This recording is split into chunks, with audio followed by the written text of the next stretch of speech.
Good morning. I accept that. So the original invitation I got was the title that was assigned to me was the role of multivitamins in nutritional inadequacy, a balanced view. And I really appreciate the invitation to come here. But really, does this audience need a lesson in multivitamins and the role that vitamins and minerals can play? And is the only thing multivitamins do is to prevent nutritional inadequacies? But this is, nonetheless, a controversial topic. Never ceases to surprise me, but it is controversial. So I will talk about multivitamins and maybe put them in a little context so you can see where some of this controversy comes from. But of course, you can't really trust what I say because I serve on scientific advisory boards for 3 supplement companies and 1 food company. So that's my disclosure. So this report by Fortman and his colleagues was sponsored by the United States Preventive Services Task Force, Preventive Health Services Task Force, and it generated a fair amount of media news. This is a systematic review of, so this is the wrong slide deck, but we'll leave it as is. The cancer and cardiovascular disease things are switched on this slide. I had tried to correct that. But it got a huge amount of news, mostly from the editorial. But this really is important. This is really important. Vitamins don't reduce the risk of cancer or cardiovascular disease. I didn't know that was the big question. But this is really important because more important than RCTs, randomized clinical trials, are systematic reviews and meta-analyses.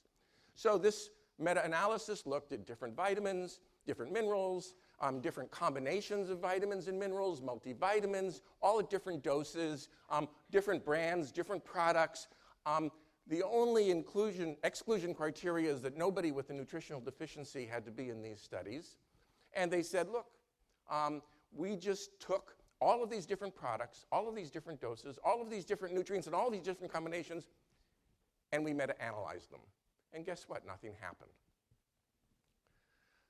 There is so much heterogeneity in this approach. You can do meta-analyses, and despite the great reputation that they have of summarizing the literature that we can then make a conclusion of, this is really dumb. I don't know why the question was asked the way it was asked. I don't know how they decided to choose these studies in particular. But what really got the attention, I mean, why am I even telling you this? Because really smart people, among others, Alicia Goulart from Johns Hopkins and his colleagues said, listen, the message is really simple from this study. It's really simple. You saw that meta-analysis from the US Preventive Services Task Force. Most supplements do not prevent chronic disease or death. Their use is not justified, and they should be avoided. Needless to say, I'm sure you saw at least some of the headlines from the New York Times, the Atlanta Constitution, the Washington Post. Antioxidants, folic acid, and B vitamins are harmful or ineffective. This is a great risk-benefit ratio. They're harmful or ineffective for chronic disease prevention, and further large prevention trials are no longer justified. Do you hear me, NIH? Stop supporting this kind of research. It's not getting us anywhere. The case is closed. Supplementing the diet of well-nourished adults with most minerals or vitamins. There was a little comment that maybe we don't know enough about vitamin D yet. So don't give up on that one yet. But most have no clear benefit and might even be harmful. These vitamins should not be used for chronic disease prevention. The case is closed. Enough is enough. So you can all go home now. This got a lot of attention. A lot of people took this. A lot of people stopped taking their supplements. After all, if the Annals of Internal Medicine are telling you you're wasting enough and probably harming yourself, that makes me a little nervous because, gee, these are really credible people. Are they not? They're really using the evidence to come to these conclusions by doing meta-analyses of lots of studies. So I want to, no, that doesn't take me back, but I want to at least take one of Goulart's quotes, and we see it all the time. Enough is enough. Don't waste your money if you're a well-nourished American adult. So this slide comes right out of the Dietary Guidelines for Americans, 2010. We're still waiting for the 2015 one. And this doesn't surprise anybody in this audience. We're falling a little short of recommended dietary goals for whole grains, vegetables, fruits, dairy, seafood, the correct fats. We're falling short on dietary fibers. It actually lists some specific nutrients like potassium, vitamin D, and calcium. We're far short of the goals. And these goals, by the way, are the estimated average requirements. But we're doing very well at consumption of SOFAs, solid fats and added sugars, refined grains, and a lot of sodium in our diet as a mineral for you, and a lot of saturated fat. So don't take a vitamin or mineral supplement if you're a well-nourished adult. Well, let's find some well-nourished adults to use as the reference group. So if you look at those dietary guidelines, they repeat this, and this is, they said that, you know what, almost 10% of Americans are falling, have consumptions of less than 10% of the estimated average requirement, which roughly speaking is about 1/2 of the RDA. And this is brought to your attention by the dietary guidelines. Potassium, nobody is meeting recommended intakes. I'm sorry, nobody is meeting the EAR, not the RDA. And about 67% fall short of the EAR for vitamin K. This is public policy. This is public policy based on the scientific evidence. Well, what about vitamin A, vitamin C, and magnesium? If folate is a problem, why isn't vitamin A with 43% not meeting the EAR, vitamin C with almost 40% not meeting the EAR, and only 52% not getting up to half of the RDA for magnesium? Well, actually, this is in the dietary guidelines, but you have to read the footnote because the statement isn't there. And the footnote says that these aren't listed as underconsumed shortfall nutrients because they're not of major public health concern. I'm not making this up. This is public policy. You heard Dr. Fabricant say that they're going to change the nutrition facts label. They're taking off vitamin A, vitamin C, and vitamin E because they're not a major concern. We're doing just fine here.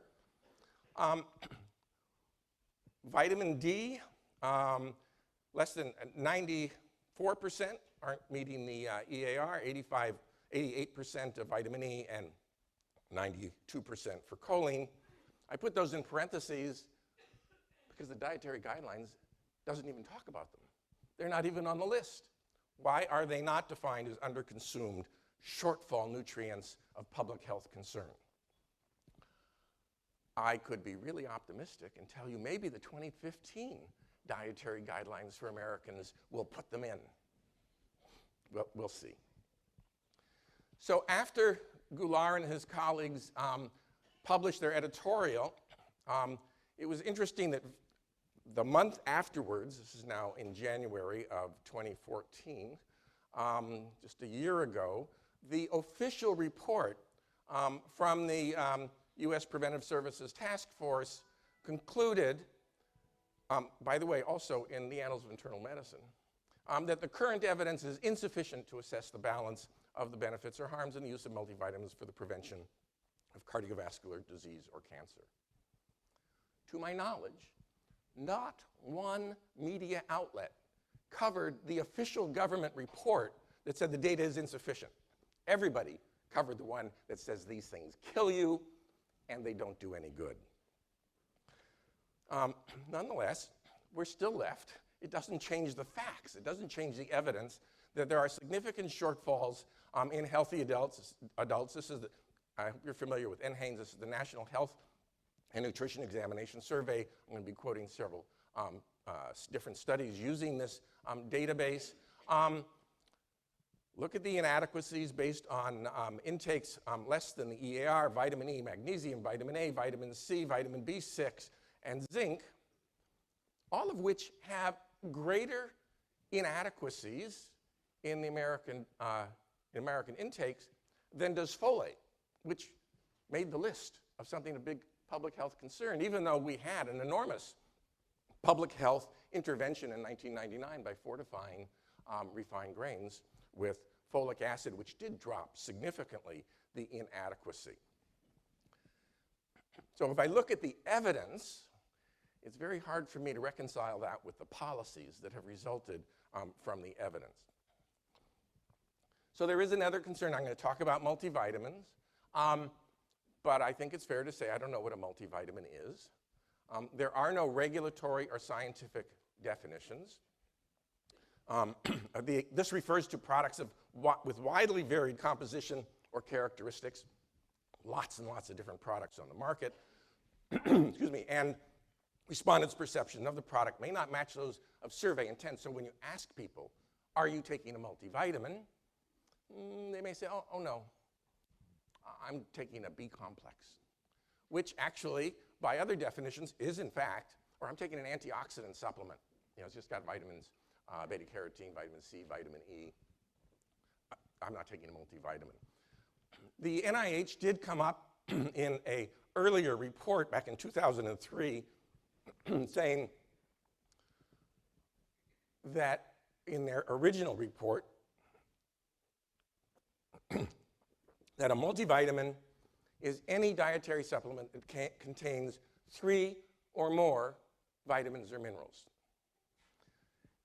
If you look at some of the studies, though, they'll say, yes, that's true, but in our study, we're going to exclude B-complex vitamins.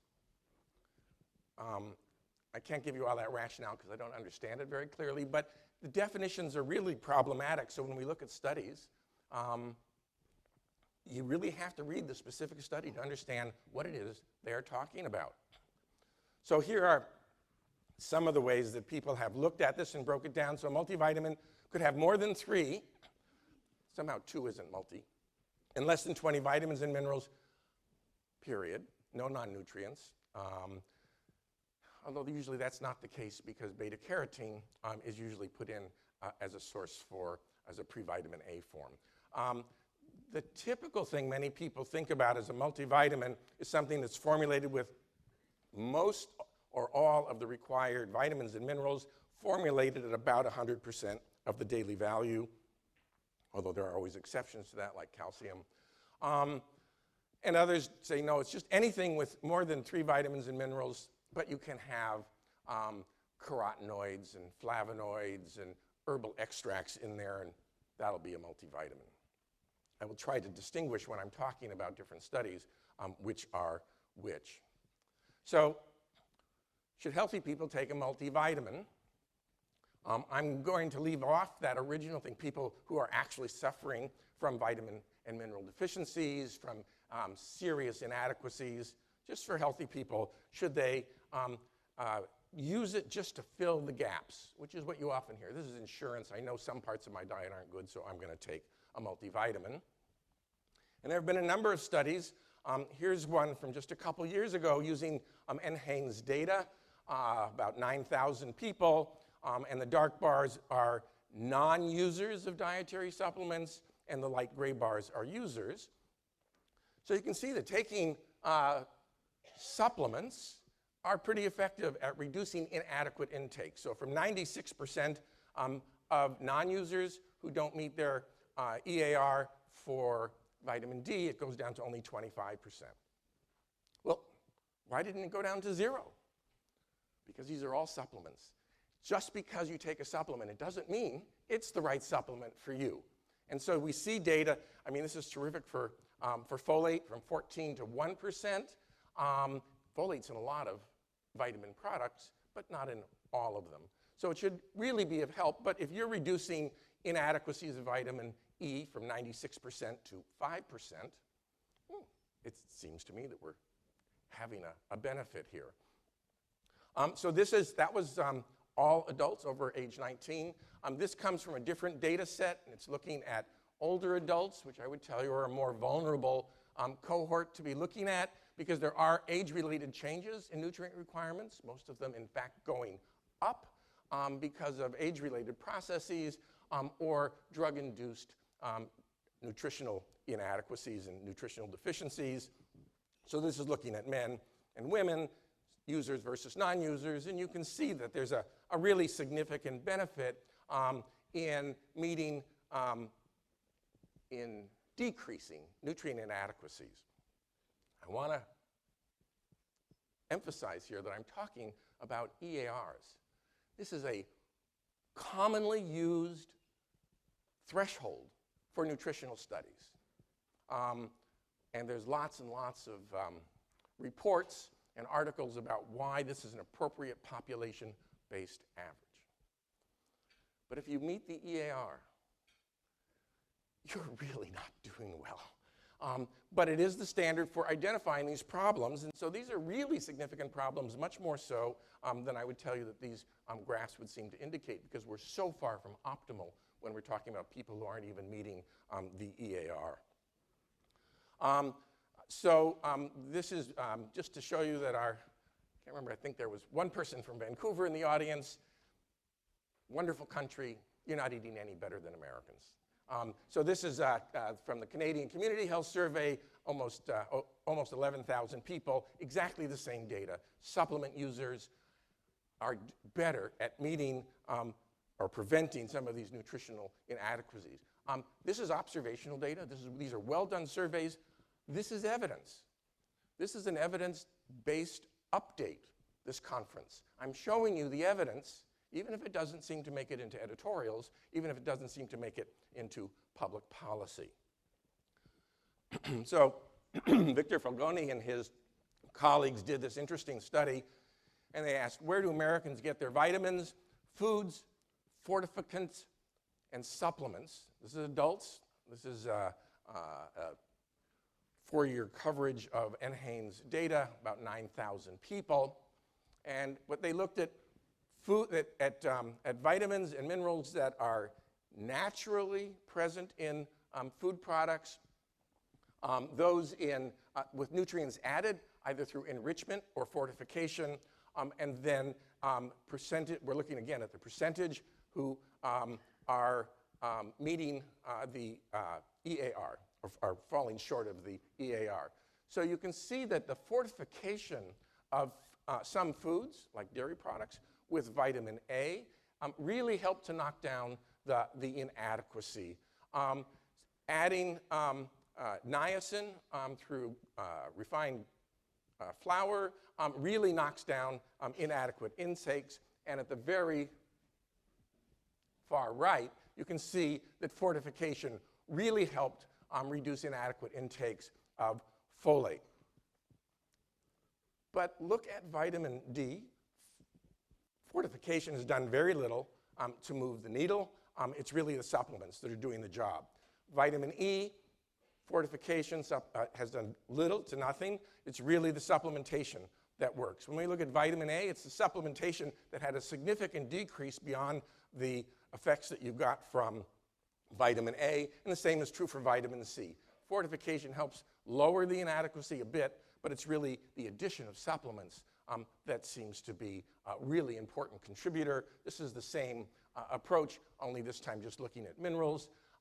Calcium supplementation and magnesium supplementation are really moving the needle. It's not fortification. Iron fortification really works. A lot less intake because of foods fortified with iron. The addition of supplements doesn't do much in this particular survey. So supplements are really important contributors to our micronutrient intake. So I'm sure you've heard this one before. This is just from a relatively recent review. It also comes from NHANES data. And who uses supplements? I know this is going to come as a big surprise to you. Older people tend to take them more than younger people. Women tend to take them more than men. whites take them more than blacks and Hispanics. People who are more physically active are more likely to take supplements than those that aren't. Those that are more highly educated tend to take supplements versus those that have only a high school or less degree. Those who are smokers are less likely to take supplements than non-smokers.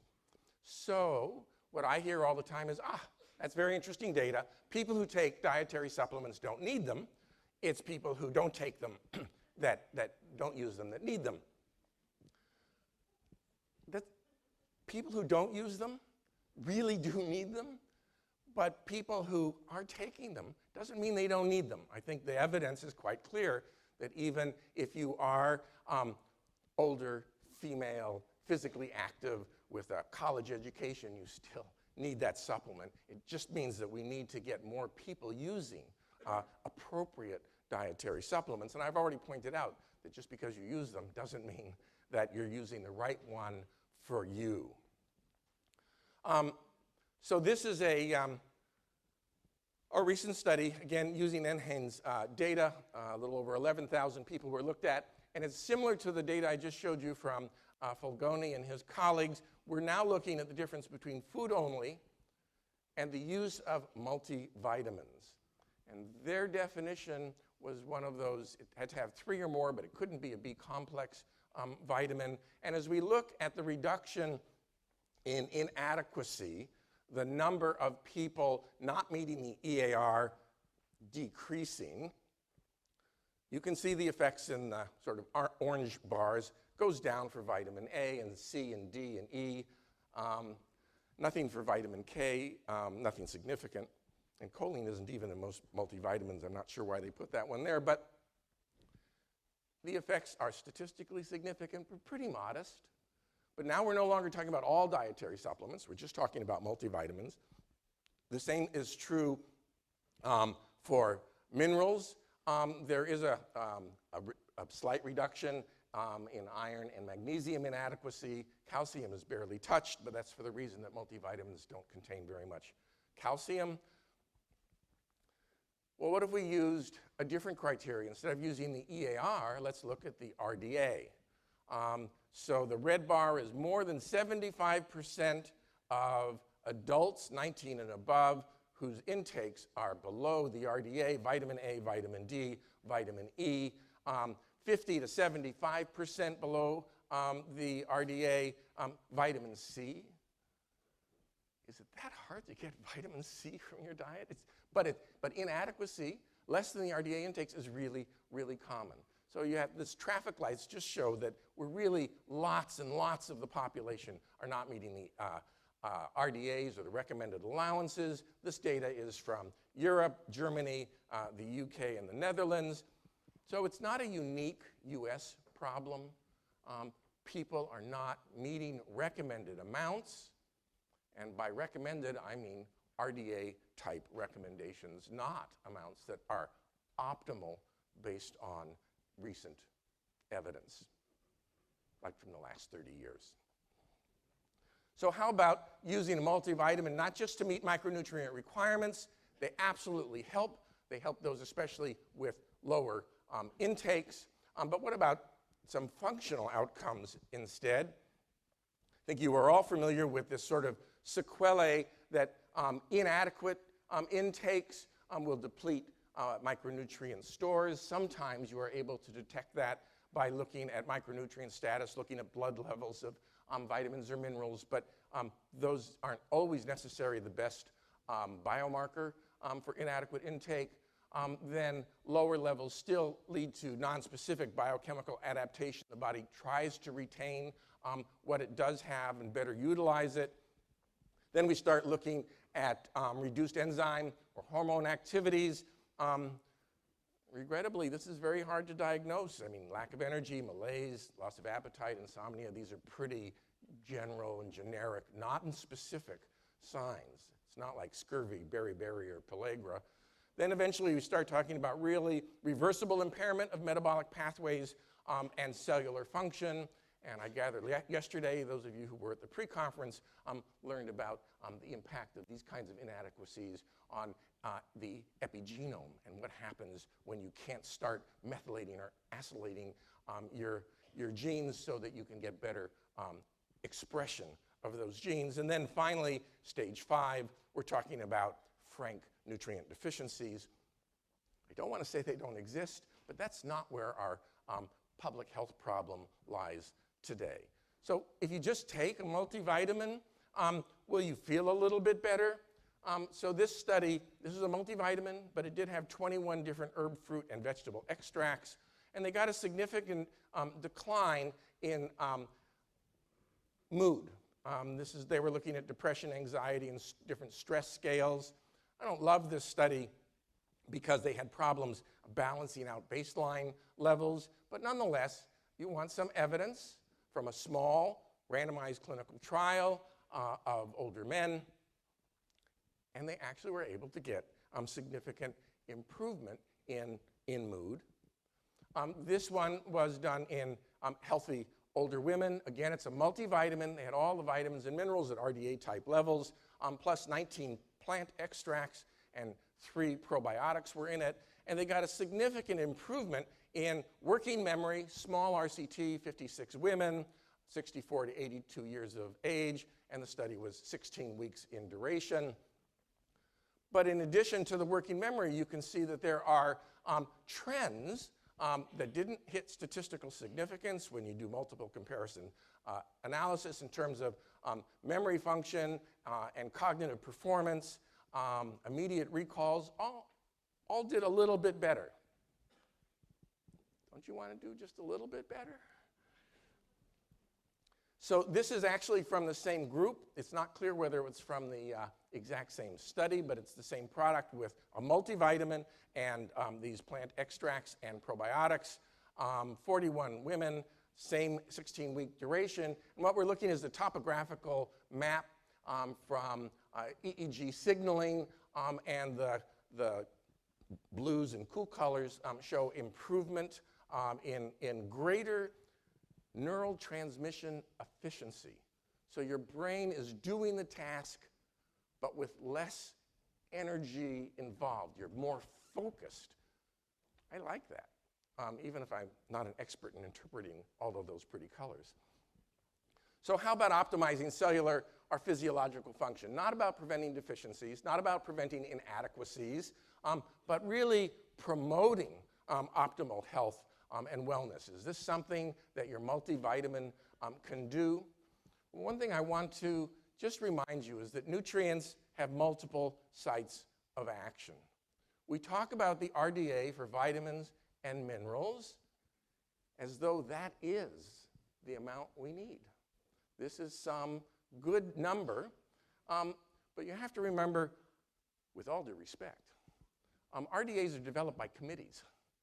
This is a vote about what's going to be the best. It's also a vote on what parameter are you going to look at.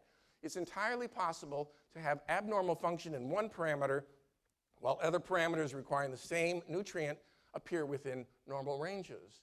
So if in this particular slide, if you can see I can't change it. If you can see the RDA 1 number, if you choose that value as the RDA, you're not actually meeting the needs of that second function.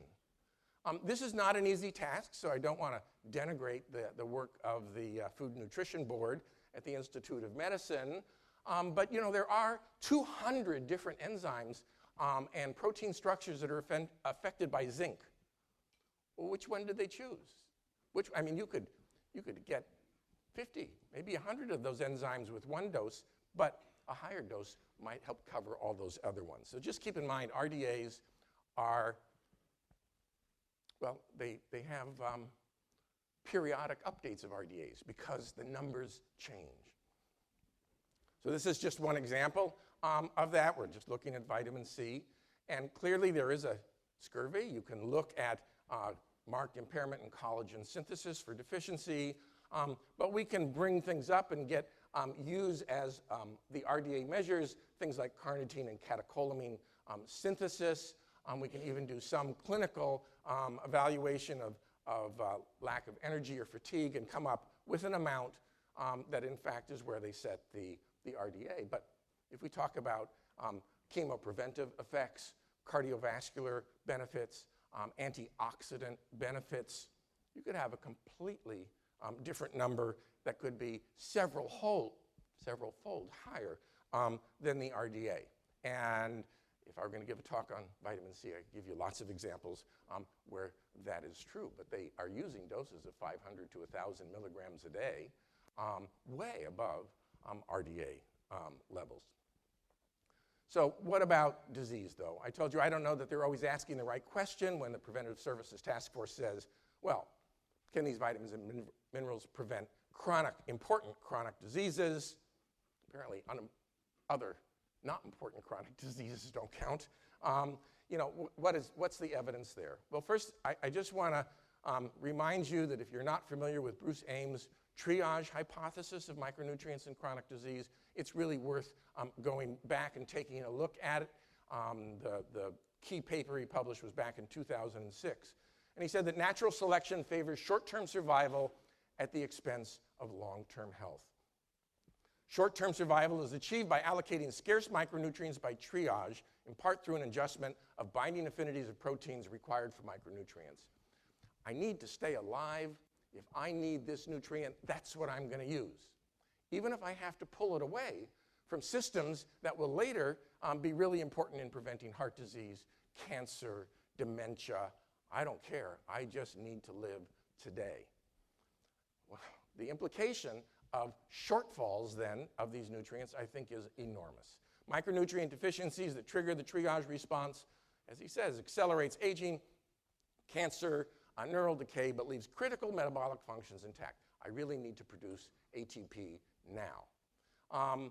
And so the conclusion, then, from these facts, where there's lots of evidence, is that micronutrient malnutrition accelerates late-onset diseases, and certainly the observational evidence would suggest that is just the case. And there are some RCTs as well that you would look at it. But this data from the sister study, these were healthy women who were sisters of women who got breast cancer.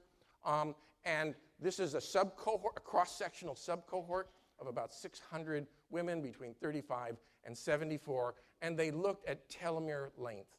As you know, the telomeres are at the end of the chromosomes, and every cell replication, the telomeres shorten a little bit to prevent, and their role is to prevent the degradation of the chromosome or inappropriate replications of the chromosome.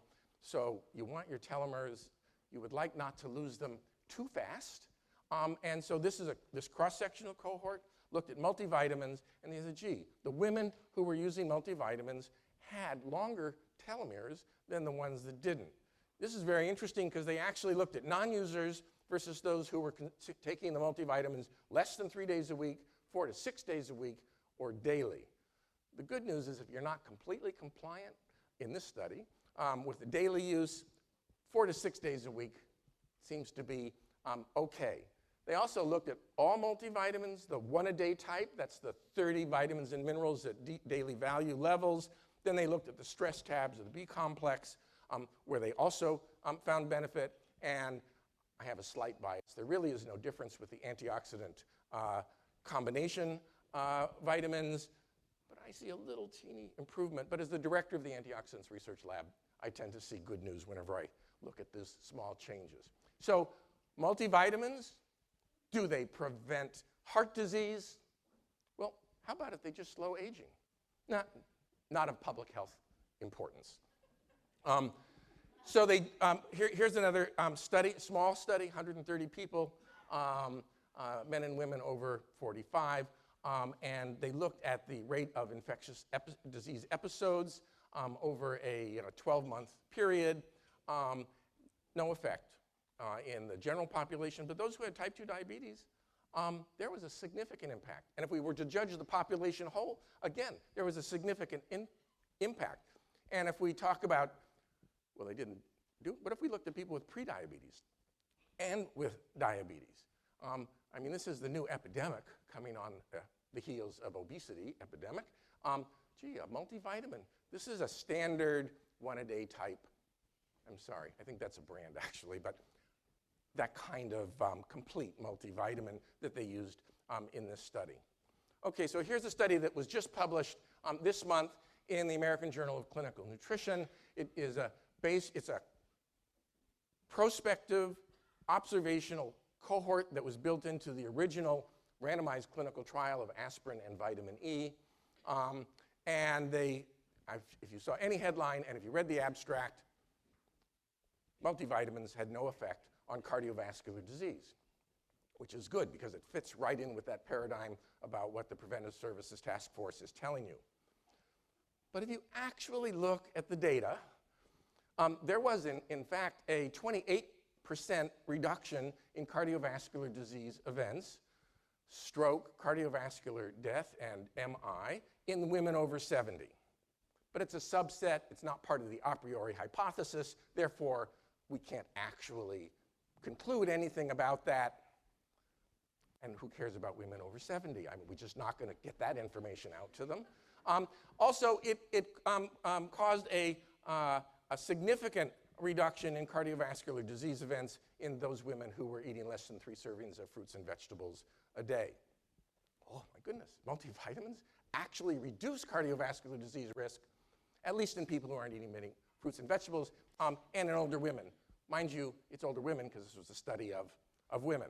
But on CVD, overall MI, total stroke, ischemic stroke, and cardiovascular death, all of the reductions were on the order of 10 to 15% and not statistically significant. Therefore, the conclusion of this prospective cohort of only about 40,000 women, can't say anything, doesn't work, unless you belong to one of those other cohorts. Well, was this a big surprise? Well, not really, because if you look at other prospective cohorts, that's PC, or case control studies, have found 27% reduction in MI in a cohort of 21,000 people, a 34% reduction in MI in a smaller cross-sectional cohort, case control cohort of almost 1,000 people, and significant reductions in coronary artery disease, ischemic heart disease, and stroke, all statistically significant, all in women. So the Women's Health Study data, very exciting, almost 40,000 women benefit in a part, but I'm not surprised. There is evidence. It's published. It's there. Oh, I guess I should add that none of those studies were included in the meta-analysis that was done because they were really focused on randomized clinical trials. So how about men? This is data from the Physicians' Health Study 2. Give me a warning if I'm going over time. Nothing happened in major cardiovascular events. Again, stroke, cardiovascular death, a non-fatal MI. 15,000 men over 50 studied for 10 to 13 years. There is something going on with that myocardial infarct among the whole group. But that's kind of interesting. So something is happening there, although MI was not an a priori outcome. Just the combined outcome is the only thing that you could really draw a conclusion on in this RCT. So what do we think about that? What's the paradigm in which we can think about that? So the editorial in JAMA that accompanied this article said many people with heart disease risk factors or previous CVD events lead sedentary lifestyles, eat processed or fast foods, continue to smoke, and stop taking life-saving prescribed medications, but purchase and regularly use vitamins and other dietary supplements, tisk, tisk, tisk, in the hope that this approach will prevent a future myocardial infarction or stroke. This distraction from effective CVD prevention is the main hazard of using vitamins and other unproven supplements. The hazard is that they're not taking their prescribed drugs as their doctor told them. But I guess the point I really want to leave you with, this is JAMA, very prestigious journal. People with heart disease who are sedentary lifestyles, they eat processed or fast foods, they continue to smoke, those aren't supplement users. He's implying that the supplement users are the ones who are smoking, eating fast food. There is no evidence to that. But, you can write an editorial in JAMA, ignore the available evidence, and draw the conclusion that you had predetermined. So in the Physicians' Health Study 2, this is the second study in this table, the RCT, 15,000 men. It caused a 39% reduction in death from MI. That's a statistically significant reduction. And other people say, well, this was unexpected. Well, actually not. Case control cohorts, prospective cohorts, one with only 715,000 people, showed a 20% reduction in ischemic heart disease. And in the same cohort, if you added in the women, you got pretty much the same effect of looking at men and women. So we have evidence from long-term prospective and case control cohorts that these vitamins and minerals have a benefit on cardiovascular disease. I know I've already said it. Of course, they didn't make it into the meta-analysis. So here's the suvimax study, a trial of about 5,000 men, also 5,000 women. I'm not showing you that. 45 to 60 years of age. The study was short. It was only 8 years in duration. And they used this antioxidant supplement, vitamin C, E, selenium, beta-carotene, and zinc at relatively modest effects. And what they got was about an 18% reduction in the incidence of total cancers. Whoa, those antioxidants, I do like them. So that's pretty good. There's a positive RCT multivitamin study, and the Physicians' Health 2 study, as I'm sure you have already heard, actually found a statistically significant 8% reduction in total cancers, 11% in colorectal cancers, which was also statistically significant because it's not different than the total cancer data, despite that p-value that's on the slide.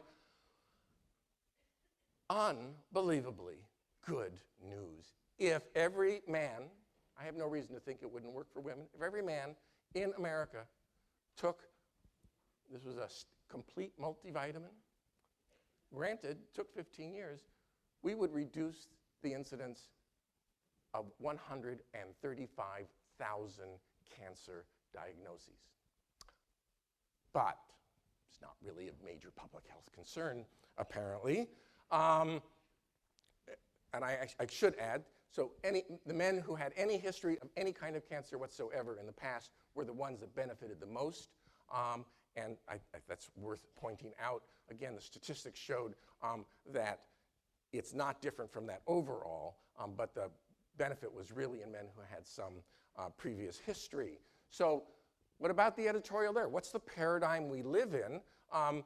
Or what are the editors of these journals thinking when they invite somebody to comment? They said the PH study, PHS2, was well done, large scale, blinded, randomized clinical trial with objective verification of cancer outcomes.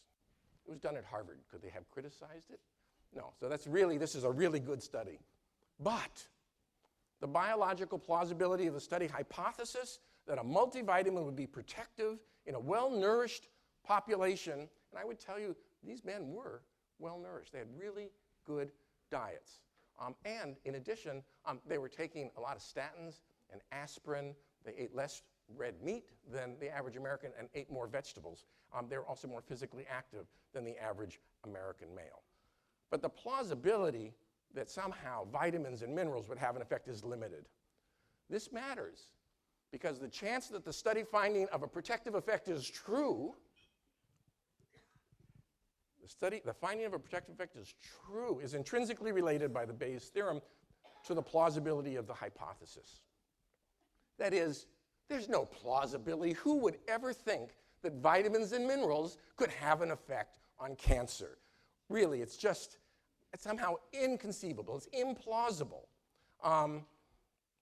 So, before drawing a definitive conclusion from this study that daily multivitamins reduce the risk of cancer in men, physicians among this audience and other readers must be convinced that the observational treatment effect is real and thus likely to be reproduced in the future experience rather than a random event that is unlikely to reoccur. They just said this is a solid, well-conducted, long-term, randomized, double-blind, placebo-controlled trial, but you know, you really can't be sure about that.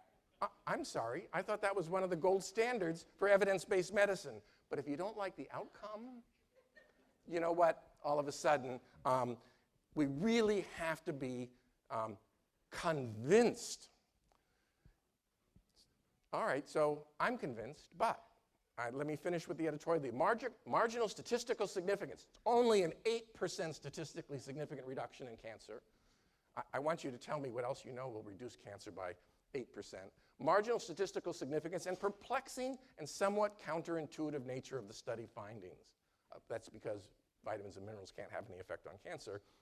Make drawing any firm conclusion premature. Thus, it may be inappropriate to recommend that men take multivitamins to prevent cancer. I will tell you, if you take antioxidant supplements like they did in the age-related eye disease study, that's very nice evidence in an RCT, but apparently not as important as cancer or heart disease, unless, of course, you're at risk for age-related macular degeneration. A 30% reduction in the progression from early lesions. So here's another study. It's from 2011, but it got enormous amounts of public attention. The Iowa Women's Health Study, which showed you that multivitamins kill you. 6% increase in total mortality, slight increase in cardiovascular mortality, not significant, no change in cancer mortality, and a 17% increase in other causes of death. I challenge any one of you to read that report. Major attention was given to this. And tell me what the other causes were. They actually don't mention it. Nowhere in the article, nowhere in the responses to the letters to the editor, they tell you what these women were actually dying from. So the invited commentary, high levels of intake increases the risk of toxic effects and disease. Multivitamins have toxic effects and disease. Therefore, we believe that politicians and regulatory authorities, so per Dr. Fabrikant's talk, you know, they're listening. It's their responsibility to wake up to their responsibility and allow only safe products on the market. Take those darn multivitamins off the market. They kill you. And the editor's note was that because commonly used multivitamins and mineral supplements have no known benefit on mortality rate and have been shown to confer risk, that is, they kill you, this article has been given our less is more designation. Don't take multivitamins. Really? If a dietary supplement doesn't reduce all-cause mortality, they should be removed from the market. So subsequent studies did the meta-analyses. I don't want to tell you I don't like all meta-analyses. They looked at, I think this is something like 29 different randomized controlled trials lasting from 1 to about 8 years. Overall, no effect on mortality. The Iowa Women's Study, which was observational, had no outcome. That's true for no effect on cancer or cardiovascular mortality. So what does the editorial say? Whew, multivitamins are safe. They don't kill you. But you know, these authors didn't look solely at studies with the greatest applicability to subgroups. They noted of noted concern, but targeted generally healthy population. Well, isn't that who mostly uses these things?